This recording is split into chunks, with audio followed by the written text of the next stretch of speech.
Daily bread Bible facts. దేవుడు ఉన్నాడు అనడానికి ఆధారాలు ఏమిటి? నాస్తికులు తెలుసుకోవలసిన విషయాలు ఏమిటి? ఈ విశ్వం తనంతట తానే కలిగిందా అనే విషయాలు ఈ వీడియో ద్వారా పూర్తిగా తెలుసుకుందాం.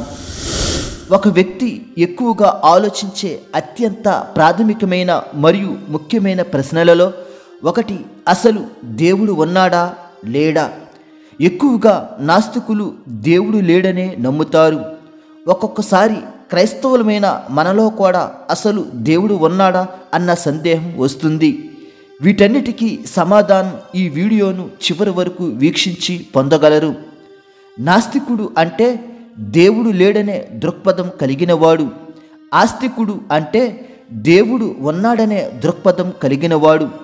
ఈ నాస్తికులు క్రొత్తగా ఏమీ ఇప్పుడు పుట్టలేదు. క్రీస్తు పూర్వం 1000వ సంవత్సరంలోనే దావీదు మహాభక్తుడు కీర్తనలు 14:1 నాస్తికత్వం గురించి ప్రస్తావించాడు. బుద్ధిహీనులు, మూర్ఖులు మాత్రమే దేవుడు లేడని అనుకుంటారని బైబిల్ ముందుగానే సెలవిచ్చింది. అయితే నాస్తికుల జనాభా ఇప్పటి ప్రపంచ జనాభాలో 10% పైగానే ఉన్నారు.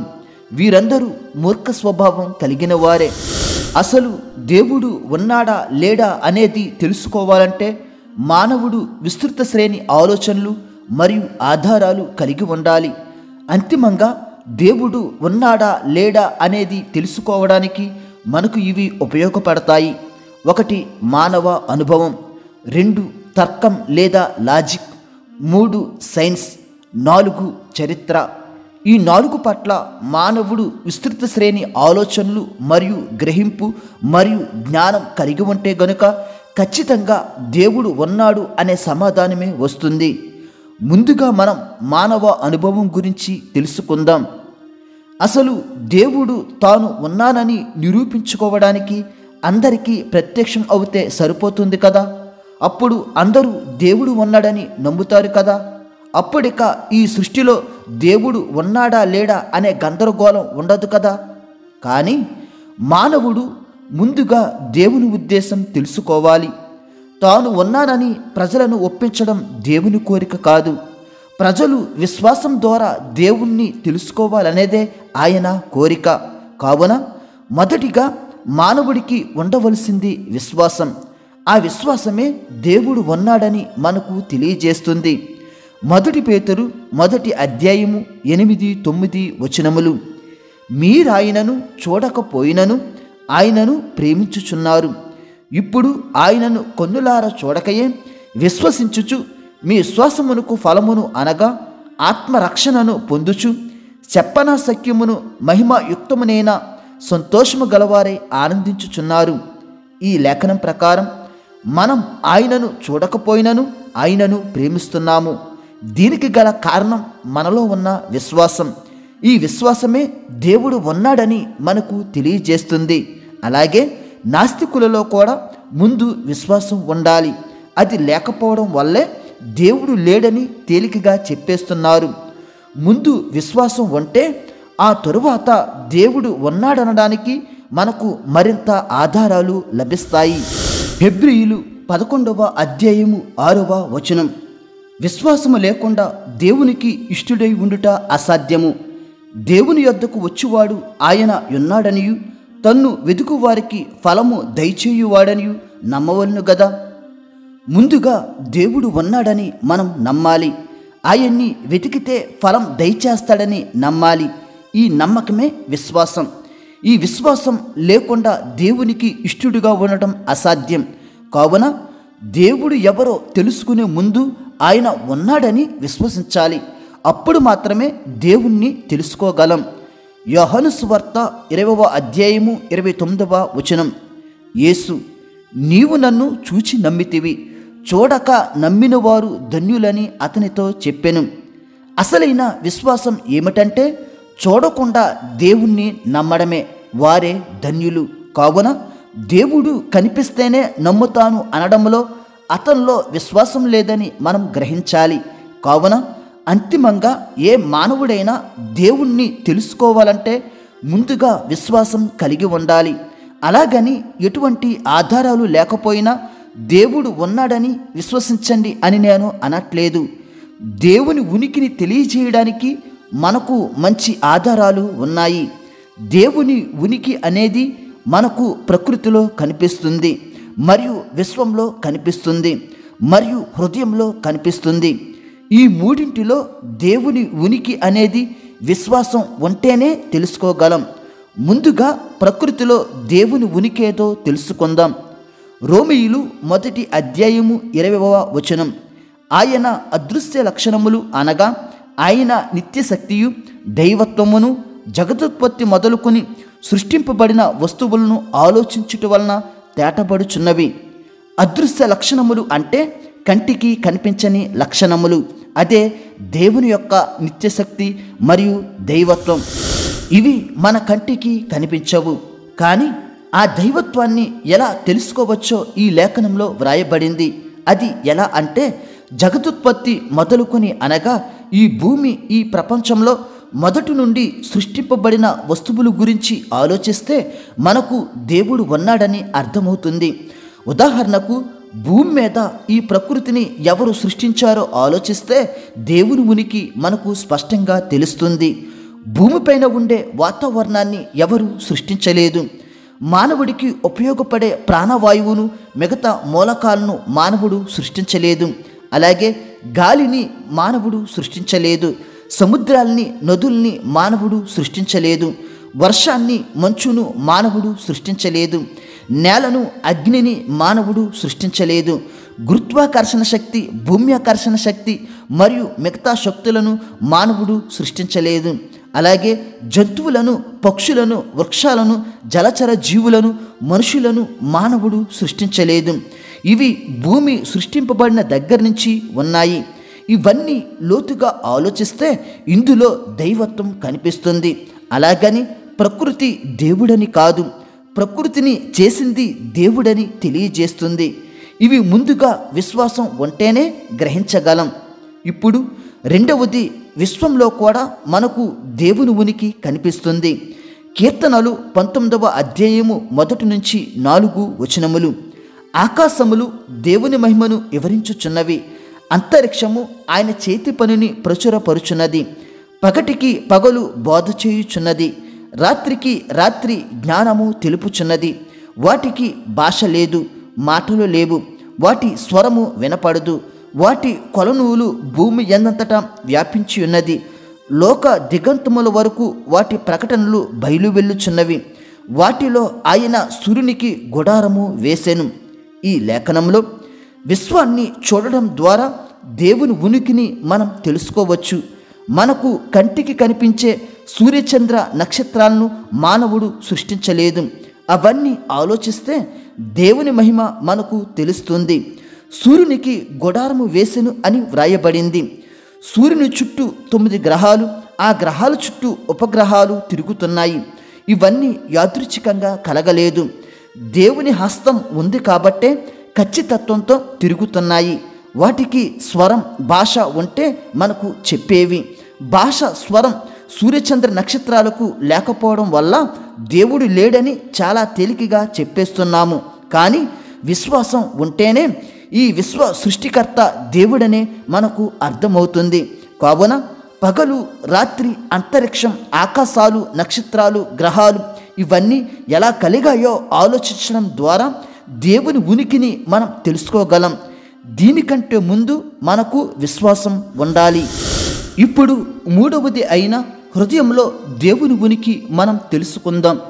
ప్రసంగి గ్రంథము 3వ అధ్యాయము 11వ వచనం, ఆయన శాశ్వత కాల జ్ఞానమును నరుల హృదయం అందించి ఉన్నాడు గాని దేవుడు చేయి క్రియలను పరిశీలనగా తెలుసుకుంటకు అది చాలదు. మానవ హృదయంలో దేవుడు శాశ్వత కాల జ్ఞానమును ఉంచాడు. శాశ్వత దేవుని స్వరూపంలో మనం సృష్టింపబడ్డాము. కావున శాశ్వతత్వం మన హృదయంలో ఉన్నది. దీని ద్వారా దేవుణ్ణి కనుగొనగలము. కానీ భూసంబంధమైన జ్ఞానం ఉంటే దేవుణ్ణి తెలుసుకోలేము. ఆ జ్ఞానం చాలదు. కావున మన హృదయాన్ని పరిశీలిస్తే హృదయంలో దేవుని ఉనికి మనకు కనిపిస్తుంది. హృదయమే దేవుని ఆలయం అని విశ్వసించడం ద్వారానే దేవుని ఉనికిని తెలుసుకోగలం. అలాగే మానవుడిలో మనస్సాక్షి ఉన్నది. మనలో ఉన్న మనస్సాక్షి ఇది తప్పు ఇది ఒప్పు అని మనకు తెలియజేస్తుంది. దీనినే నైతికత్వం అంటారు. నైతికత్వం మనలో ఉండటం వల్ల కొన్ని పనులు సరైనవి అని, కొన్ని పనులు తప్పు అని చెప్పగలుగుతున్నాము. అంటే మన హృదయంలో ఏకంగా ఒక చట్టమే ఉన్నది. ఆ చట్టమే తప్పు ఒప్పు అని తెలియజేస్తుంది. రోమా 2వ అధ్యాయము 15వ వచనం. అట్టివారి మనస్సాక్షి కూడా సాక్ష్యమిచ్చుచుండగను, వారి తలంపులు ఒకదాని మీద ఒకటి తప్పు మోపుచు లేక తప్పు లేదని చెప్పుచుండగను, ధర్మశాస్త్ర సారము తమ హృదయములందు వ్రాయబడినట్టు చూపుచున్నారు. మనలో ఉన్న మనస్సాక్షి ఇది తప్పు కాదని తెలియజేస్తుంది. దీనికి కారణం మన హృదయంలో ధర్మశాస్త్రానుసారమైన చట్టం ఉన్నది. ఆ చట్టమే దేవుడు. ఆ దేవుడే తప్పొప్పులను మన హృదయంలో ఉండి తెలియజేస్తున్నాడు. కావున మన హృదయంలో దేవుని ఉనికి ఉన్నది. ఇది విశ్వసించడం ద్వారానే మన హృదయంలో ఉన్న దేవుని ఉనికిని మనం కనుగొనగలము. ఇప్పుడు రెండవది అయిన తర్కం అనగా లాజిక్ గురించి తెలుసుకుందాం. ఈ విశ్వంలో కలిగిన ప్రతి దానికి ఒక కారణం ఉంటుంది. కారణం లేకుండా ఏ వస్తువు సృష్టింపబడలేదు. కావున ఈ విశ్వంలో ప్రతి వస్తువులో దేవుని ఉనికికి సంబంధించిన శక్తివంతమైన 2 తర్కాలు ఉన్నాయి. ఒకటి టెలిలాజికల్, 2 విశ్వ సంబంధమైన తర్కం. టెలిలాజికల్ అంటే చివరి నుండి ప్రారంభం అయ్యి వెనుకకు తర్కించడం. అంటే ఒక వస్తువు ప్రారంభాన్ని తెలుసుకోవడం. మీకు అర్థం అయ్యేలా చెప్పాలి అంటే మనం ఇప్పుడు మొబైల్ ఫోన్ వాడుతున్నాం, కానీ ఈ మొబైల్ ఫోన్కి ప్రారంభం ఉన్నది. అంటే ఈ రోజు నుంచి వెనక్కి మనం లెక్క పెడితే మొబైల్ ఫోన్ యొక్క ప్రారంభం మనకు తెలుస్తుంది. అలా లెక్క పెడితే 1973 ఏప్రిల్ 3న మార్టిన్ కూపర్ అనే వ్యక్తి దీనిని కనిపెట్టాడు. అంటే మొబైల్ ఫోన్ యొక్క ప్రారంభం 1973 ఏప్రిల్ 3. అలాగే ఇప్పుడు మనం తిరిగే విమానానికి కూడా ప్రారంభం ఉన్నది. దీని ప్రారంభం 1900 సంవత్సరంలో రైట్ సోదరుల ద్వారా జరిగింది. ఇలా విశ్వంలో ప్రతి వస్తువుకు ప్రారంభం ఉన్నది. ఆ ప్రారంభం వెనుక ఒక వ్యక్తి ఉన్నాడు. దీనినే టెలిలాజికల్ అంటారు. ఈ టెలిలాజికల్ సిద్ధాంతాన్ని విశ్వానికి అన్వయించినట్లయితే మన భూమికి కూడా ప్రారంభం ఉన్నది. ఆ ప్రారంభం ఏదో ఒక దాని చేత జరిగింది. అలాగే మన సౌర కుటుంబానికి మరియు కోట్ల కొలది నక్షత్రాలకు గ్రహాలకు కూడా ప్రారంభం ఉన్నది. ఆ ప్రారంభం వెనుక ఏదో ఒకటి జరిగి ఉండాలి. మన శాస్త్రజ్ఞులు బిగ్ బ్యాంగ్ థియరీ ద్వారా నక్షత్రాలు గ్రహాలు ఎలా ఏర్పడ్డాయో చెప్పారు. అంటే ప్రారంభాన్ని చెప్పారు. అది ఎలా అంటే శూన్యంలో మొట్టమొదట ఒక పెద్ద సూర్యుడు లాంటి మహావాయుగోళం ఎక్కువ వెలుగుతో అత్యధిక ఉష్ణోగ్రతతో మండుతూ ఉండేదని, ఆ తరువాత కొంతకాలానికి ఆ వాయుగోళం ఎక్కువ ఉష్ణోగ్రతకు లోనయ్యి అతిపెద్ద శబ్దంతో పేలుడు సంభవించిందని, అది అలా పేలినప్పుడు దానిలోని వాయువులు ధూళి కణాలు విస్తరించి ఆ తరువాత కొంతకాలానికి ఒక డిస్క్ ఆకారంలో మేఘంగా ఏర్పడి అందులో ఉన్న వాయువులు ధూళి కణాలు ఒకదానికొకటి కలిసికొనడం ద్వారా పెద్ద పెద్ద బండరాలుగా ఏర్పడి తరువాత గ్రహాలుగా ఆవిర్భవించాయని, కొన్ని అయితే మండే నక్షత్రాలుగా మిగిలిపోయాయని, ఈ విధంగా విశ్వంలో కోట్లాను కోట్ల నక్షత్రాలు గ్రహాలు గెలాక్సీలు పాలపుంతలు సృష్టింపబడ్డాయని బిగ్ బ్యాంగ్ థియరీ ద్వారా శాస్త్రజ్ఞులు చెప్తున్నారు. మీకు సింపుల్గా చెప్పాలి అంటే ఒక సూర్యుడు లాంటి మహావాయుగోళం పేలిపోవడం ద్వారా గ్రహాలు నక్షత్రాలు ఏర్పడ్డాయని చెప్తున్నారు. కానీ బిగ్ బ్యాంగ్ థియరీ ఒక ఫెయిల్యూర్ ప్రాజెక్టు. గ్రహాలు నక్షత్రాలు ఎలా ఏర్పడ్డాయో చెప్పారు, కానీ సూర్యుడు లాంటి మహావాయుగోళం ఎలా ఏర్పడిందో చెప్పలేకపోయారు. ఆ వాయుగోళానికి కూడా ఒక ప్రారంభం ఉంటుంది కదా. అసలు వాయుగోళం శూన్యంలోనికి ఎలా వచ్చిందో చెప్పాలిగా. కావున సృష్టి ప్రారంభాన్ని శాస్త్రజ్ఞులు కూడా చెప్పలేకపోయారు. కానీ సృష్టి ప్రారంభాన్ని బైబిల్ చెప్పింది. యోహాను 1:1 ఆదియందు వాక్యముండెను అని వ్రాయబడింది. వాక్యము అంటే శబ్దం, శబ్దం అంటే దేవుడు. ఆ శబ్దం నుండే సృష్టి ప్రారంభం అయ్యింది. బిగ్ బ్యాంగ్ థియరీ ఒక పదార్థం నుండి శబ్దం ఏర్పడింది అని చెప్పింది, కానీ ఇది తప్పు. ఎందుకంటే ముందు శబ్దం నుండే పదార్థం ఏర్పడింది. అలాగని పదార్థం నుండి శబ్దం ఏర్పడలేదు. శబ్దం అంటే వాక్యం, వాక్యం అంటే దేవుడు. ఆ దేవుడు పదార్థాన్ని సృష్టించాడు. అంటే విశ్వ పుట్టుకకు ప్రారంభం ఉన్నది. ఆ ప్రారంభం దేవుని వలనే కలిగింది. దీన్ని బట్టి మన కంటికి కనిపించే సూర్యచంద్ర నక్షత్రాలకు, గ్రహాలకు ప్రారంభం ఉన్నది. వీటిని సృష్టించింది దేవుడే. కావున విశ్వంలో ప్రతి వస్తువుకు కారణం ఉన్నది. ఆ కారణం వెనుక దేవుడు ఉన్నాడు.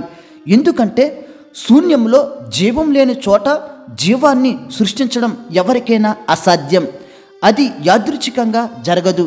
కావున ఆ జీవాన్ని దేవుడే సృష్టించాడు. మరియు సూర్యునికి భూమికి మధ్య దూరం సుమారు 15 కోట్ల కిలోమీటర్లు. అందులో కనీసం 1 మీటరు దూరం భూమి వైపు సూర్యుడు కదిలినా భూమి మీద ఉన్న ప్రజలు భస్మం అయిపోతారు.